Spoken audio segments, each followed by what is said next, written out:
ನಾವು ಇನ್ನೊಂದು ಜಾಗ ಶಿಫ್ಟ್ ಮಾಡಿ ಅಲ್ಲಿಗೂ ಬಂದ, ಬೈಕಲ್ಲಿ ನಿಲ್ಲಿಸ್ತಾನೆ, ಇಲ್ಲಿ ಬರ್ತಾನೆ, ಉಚ್ಚ ಹೋಯ್ತಾನೆ. ಅವ್ರಿಗೆಲ್ಲಾರ್ಗು ಮೀರಿ 1 ಕಿಲೋಮೀಟರ್ ಆಚೆಗೆನೆ ಕಾಡೊಳಗೆ ಇನ್ನೊಂದು ರೋಡ್ ನಾನೇ ಮಾಡಿಸ್ಬಿಟ್ಟು, ಬೇಟೆಗಾರ ನುಗ್ತಾರೆ ಅಂತ ಇನ್ಫಾರ್ಮೇಶನ್ ಲೀಕ್ ಆಗ್ತದೆ ಅಂತ.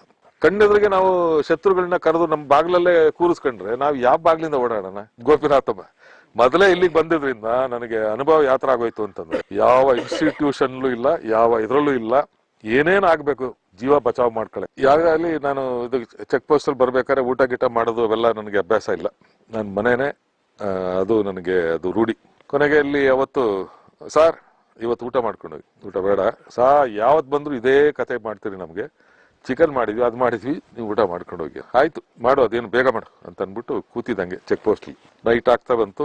ರಕ್ಷಿತಾ, ಪುಟ್ಸ್ವಾಮಿ ಅಂತ ಗಾರ್ಡ್ಗಳು ಸೇತುವೆ ಮೇಲೆ, ಅದೇ ಪಾಲಾರ್ ಸೇತುವೆ ಮೇಲೆ ಹಿಂಗ್ ಹೋದ್ರು. ಆಮೇಲೆ ಸಾ ಅಂತಂದ. ಸ್ವಲ್ಪ ಹೊತ್ತು ಸೈಲೆಂಟ್ ಆಯ್ತು, ಏನು ಅಂತ ಗೊತ್ತಾಗಿಲ್ಲ.